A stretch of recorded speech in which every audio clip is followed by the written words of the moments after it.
తెలుసు. మన నర్సాపూర్ పట్టణంలో మరి కోతుల మీద మరి కుక్కల మీద అయితే చాలా ఉంది. మరి చంపడానికి అయితే వేయలేదు. మరి దానికి ఏదైనా ఆల్టర్నేటివ్గా మరి ఎమ్మెల్యే గారు కానీ మనం కానీ అందరం ఏదైనా ఆలోచన చేసి దాన్ని ఏ విధంగా నివారించాలనే దాని మీద మరి ఆలోచన చేస్తూ దాన్ని ముందుకు తీసుకుందాం. అలాగనే మరి వాటర్ ప్రాబ్లం అయితే నర్సాపూర్ పట్టణంలో చాలా వరకు ఉంది. మరి దీనికోసం మరి అన్ని వాళ్ళు కూడా సంవత్సరాలు కొనడం జరిగింది. మరి మెయిన్ ఏంటంటే తాత్కాలికంగా మరి పర్మనెంట్ సోర్స్గానే పైప్ లైన్స్ వేయడం, మరి మిషన్ రహిత లైన్కు అన్ని ప్రాంతాల్లో లైన్ లేవు కాబట్టి కొన్ని ప్రాంతాల్లో లైన్ వేసుకుంటే అది పూర్తిగా నిర్మూలన అవుతారనే ఉద్దేశంతో మరి అందరి సంస్థలు కూడా మరి పైప్ లైన్ ఎక్కడెక్కడ అవసరం ఉందో అడగడం జరిగింది. దానికోసం నిధులు ప్రత్యేకంగా 40 లక్షల నిధులు మరి దీన్ని కేటాయిస్తున్నాం. మరి అలాగే వైకుంఠ రథం అనేది మేడం గారు మేడం గారు పర్మిషన్ ఇస్తే మనం తీసుకునే అవకాశం మనకు ఉంది. మరి ఇలాగ మనందరం కలిసి తీర్మానం చేస్తే వైకుంఠ రథం మనం తీసుకోవచ్చు. మరి గ్రీన్ బడ్జెట్ ఉంది, మనం దాన్ని వాడుకోలేం. మరి ఇప్పుడు మన ప్రజెంట్ స్పెషల్ ఆఫీసర్ చేస్తూ ఎందుకంటే మన ఆఫీసర్ దాన్ని స్పెషల్ చేస్తే వాస్తవాలు కూడా మనకు అధికారం సక్సెస్ లేదు. దాన్ని కూడా ఒక స్పెషల్ ఆఫీసర్గా పెట్టుకుంటూ దాన్ని ముందు తీసుకుని తెలియజేస్తున్నాం. అంటే ఎస్సీ ఎస్టీ సప్లాన్లో మనకి ఎస్సీ సప్లాన్ ఇవ్వడం జరిగింది. ఆ ఎస్సీ ఎస్టీ సప్లాన్ కూడా మరి యాదగిరి ఆడగా ఉంటే దాన్ని తీసుకొని కూడా మరి ఇక్కడ మనం ఎదుర్కొంటే కూడా మరి వచ్చే కొత్త బడ్జెట్ అయినా ఉన్నా మరి మనం వాడుకొని మరి ఎస్సీ ఎస్టీ సప్లాన్ కూడా ముందు తీసుకోవడం తెలియజేస్తూ మరి శ్మశాన వాటికలు మెయిన్గా శ్మశాన వాటిక వదిలిపెట్టుతో మరి ఇప్పుడు పూర్తి పనులు జరుగుతున్నాయి. మరి అనతి కాలంలోనే మనకు 15-20 రోజుల్లో మనకు ఇనాగ్రేషన్ కూడా మేడం గారి ద్వారా ఉంటుంది. మరి దాన్ని చూసుకుంటూ మరి వాటర్ పంప్స్ అయితే మరి చాలా ఉన్నా అన్ని ప్రాంతాల్లో అన్ని వార్డులు కూడా ఎక్కడ ఉన్నా ఏ వార్డు అయినా ఆ సమస్య తీసుకునేది అందరం కలిసికట్టుగా పనిచేసి వాటర్ పూర్తిగా తీసేద్దామని తెలియజేస్తున్నాం. మరి కరెంట్ చాలా ఐటీసీ నిధులు 56 కోట్లు, మరి 36 కోట్లు, మరి అలాగే ఏటీఎఫ్ ఫండ్ 26 కోట్లు అయితే పెండింగ్ ఉండే గత ప్రభుత్వంలో మనం మరి పంపడం జరిగింది. మరి దానికి 30 కోట్లు మరి ఎమ్మెల్యే గారు కృషి చేసి మరి టీఎఫ్ ఐటీసీ ఫండ్స్ కూడా ముఖ్యమంత్రి మాట్లాడి మన నిధులు మేడం గారు తీసుకోవడం జరిగింది. మరి అది మేడం గారికి ప్రత్యేక ధన్యవాదాలు. మున్సిపల్ సభ్యులందరికీ మరి అదేవిధంగా అధికారులకు మన మున్సిపల్ మీటింగ్ అనుకున్నాం. అందరు ఆఫీసర్స్ గురించి ఏదైనా ఇష్యూస్ ఉంటే మాట్లాడాలని అనుకున్నా. అది అసెంబ్లీలో బిజీగా ఉండే ఆ రోజు రాలేకపోయినా. అందుకనే ఈ బడ్జెట్ సమావేశంతో వచ్చి మీ అందరితో కలిసి మాట్లాడి ఏదైనా ఇష్యూస్ కూడా తెలుసుకోవాలని ఆలోచనలో ఈ రోజు రావడం జరిగింది. సో బడ్జెట్ మీ దగ్గర కూడా మీ యొక్క అభిప్రాయాలు తెలియజేస్తూ ఆమోదం చాలా సంతోషం. మరి అదేవిధంగా కొన్ని సమస్యలపైన మన కౌన్సిలర్స్ అందరూ కూడా సభ్యులందరూ కూడా చెప్పడం జరిగింది. వాటిపైన ప్రత్యేకంగా మనం దృష్టి సాధించాలి. మరి ఎన్నికలు అయిన తర్వాత అభివృద్ధి కోసం అందరం కృషి చేయాల్సినటువంటి అవసరం పార్టీలను కూడా పక్కన చేసి మన ప్రజలు మన కోట్లు ఇచ్చేటువంటి ప్రజలు వారి యొక్క అభివృద్ధి కోసం మనం ఆలోచన చేయాల్సినటువంటి అవసరం ఉంది.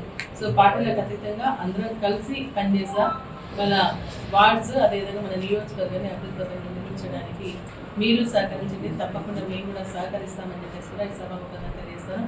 మరి ఇప్పుడు కొత్తగా మన మున్సిపల్ చైర్మన్ గారు, వైస్ చైర్మన్ గారు ఉన్నారు. మీరందరూ కూడా మంచి మాట అంటే మన వార్డ్స్లో ఉన్నటువంటి సమస్యలు చర్చించుకొని దానికి సంబంధించినటువంటి నిధులు కేటాయించుకుంటూ మరి అందరం కలిసి మనం ముందుకు వెళ్ళాల్సినటువంటి అవసరం ఉంది.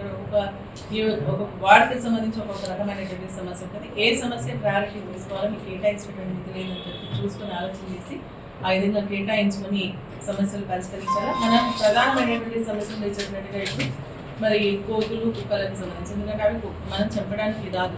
లాస్ట్ టైం ఒక ఇష్యూ కూడా జరిగింది మన దగ్గర. సో దానికోసం దాన్ని మనం ఫ్యామిలీ కంట్రోల్ చేయాల్సినటువంటి అవసరం ఉంది. కోతులకు కానీ కుక్కలకు కానీ లేదంటే మనం అనిమల్ కేర్ సెంటర్కి మనం పట్టి కంప్లీట్ చేయడం. కానీ అంత పెద్ద స్పేస్ మన హైదరాబాద్ ఉంటే మన మెదక్ జిల్లాలో కూడా ఇప్పుడు అనిమల్ బెర్త్ కంట్రోల్ సెంటర్ ఏదో స్టార్ట్ అయిందని చెప్పేసి చెప్తున్నా. దానికి సంబంధించి అది వస్తే ఏంటంటే మనం ఫ్యామిలీ ప్లానింగ్ చేసిన కానీ లేకపోతే పిల్లలకి సంబంధించి పంపించి దాన్ని చేసేదానికి కూడా అవకాశం ఉంటుంది తెలియజేస్తా ఉన్నా. మరి అదేవిధంగా ఇంకోటి ఏంటంటే తాగునీటి సమస్య వస్తుంది. తాగునీటి కరెంట్ సమస్య. ఎందుకంటే ఎండాకాలం వాళ్ళకి మిషన్ బయట నీళ్ళు వస్తూ ఉన్నాయి. కానీ దానికి సంబంధించి పైప్ లైన్కి సంబంధించినట్టు కొన్ని ఇష్యూస్ ఉన్నాయని చెప్పేసి కూడా చెప్తా ఉన్నారు. మనం ఇంకొకసారి మార్చ్ ఫస్ట్ వీక్లో ఒక మిషన్ భగీరథకి సంబంధించిన ఆఫీసర్స్ని ఆర్డబ్ల్యూఎస్ ఆఫీసర్స్ని పిలిచి మనం ఒక సమావేశం ఏర్పాటు చేసుకొని ఎక్కడ వాటర్ ప్రాబ్లం ఉంది, ఎక్కడ మిషన్ భగీరథ రావట్లేదు, దానికి ఆల్టర్నేటివ్గా మనం ఏం చేయాలని చెప్పేసి కూడా ఆలోచన చేసుకొని సమస్య తలెత్తకుండా, నీటి సమస్య తలెత్తకుండా చూసుకోవడానికి ప్రయత్నం చేశారు. అదేవిధంగా మనం ఇంకా కొన్ని ఆర్టీసీ గుంట నిజంగా కూడా అది చాలా ప్రాబ్లం ఉంది. దానికి సంబంధించి కూడా కొన్ని నిధులు కూడా ఉన్నాయి, కానీ కాంట్రాక్టర్ వస్తలేరు అంటున్నారు. ఆ కాంట్రాక్టర్ని కూడా పిలిపించేసి సీసీ రోడ్స్ కానీ ఆ గుంటకు సంబంధించినటువంటి సమస్యలు కూడా పరిష్కరించడానికి మనం ప్రయత్నం చేస్తాం. కలెక్టర్లకు కూడా ఒక స్పెషల్ మీటింగ్ పెట్టుకోవడం, అందుకే మనకి డబుల్ బెడ్రూమ్ నుంచి చాలా రోజులు అయిపోతున్నాయి. దాన్ని మనం పేదలకు పంచాల్సినటువంటి అవసరం ఉంది. మరి దానిపైన కూడా కలెక్టర్ గారిని ఒక స్పెషల్గా రమ్మని చెప్తా ఈ 2-3 ఇష్యూస్ పైన ఒక మీటింగ్ పెట్టుకొని వాటన్నిటిని కూడా పరిష్కరించడానికి ప్రయత్నం చేస్తామని చెప్పేసి కూడా నేను తెలియజేస్తాం. ఒక వచ్చేస్తారు కావాలని చెప్పేసి కూడా మన సురేష్ గారు అడగడం జరిగింది. అదేవిధంగా మిషన్ దగ్గర వాటర్ సప్లైస్ మరి ట్రీస్ కూడా మీరు అన్నట్టు కరెక్టే. మనం ఎక్కడ చూసినా గ్రామాల్లో మంచి చెట్లు పెట్టుకోవడం బాగా పెరిగినాయి, కానీ టౌన్ ఏరియాలో చూస్తే అసలు పెద్దగా అభివృద్ధి లేదు మన చెట్లకు సంబంధించి. అందుకని ఈ గ్రీనరీ డెవలప్ చేసుకోవాల్సినటువంటి అవసరం ఉంది. ప్రతి వార్డులో కూడా ఎక్కడ వీలు ఉంటే అక్కడ మాకు కొన్ని ఊర్లలో మనం ఏం చేసినామంటే ప్రతి ఇంటి దగ్గర ఒక చెట్టు పెట్టినాం, దానికి ట్రీ గార్డ్ ఇచ్చినాం. లేదంటే ట్రీ గార్డ్ ఇవ్వకుండా మనం పెట్టి దాన్ని కాపాడుకోవాలా, కాపాడకపోతే మీకు ఫైన్ వేస్తామని చెప్పేసి చెప్పినాం. సో అట్లనే ఇక్కడ కూడా మనం ఒక వార్ ఫుటింగ్ లాగా ఈ యొక్క చెట్లు నాటేటువంటి కార్యక్రమం, దాన్ని రక్షించేటువంటి కార్యక్రమాన్ని చేసుకున్నట్టు. ఎందుకంటే మీరు బడ్జెట్లో కూడా ఉంది ట్రీ గార్డ్స్ తీసుకొచ్చాను. సో ఎక్కడ వీలుంటే అక్కడ చెట్లు పెట్టి వాటిని పరిరక్షించుకుంటే మనం కూడా గ్రీనరీ డెవలప్ అవుతుందని చెప్పేసి తెలియదు. దాని కింద ఆ విధంగా ప్రతి వార్డులో పెట్టే రెడ్డిగా చూడాలి. ఎందుకంటే మెయిన్ రోడ్ పైన ఎక్కడికి చక్కగా అడిగిన చెట్టు పెట్టిదాం, కానీ కౌన్సిలర్స్ ఏరియాస్లో వార్డ్స్ ఏదైతే ఉందో అంతగా చెట్లు ఎక్కడ కూడా లేవు. దాన్ని ఇక్కడ వీలుంటే చెట్లు పెట్టి దాన్ని రక్షించేటువంటి కార్యక్రమం కూడా చేసుకోవాల్సినటువంటి అవసరం ఉందని చెప్పేసి కూడా తెలియజేస్తాను.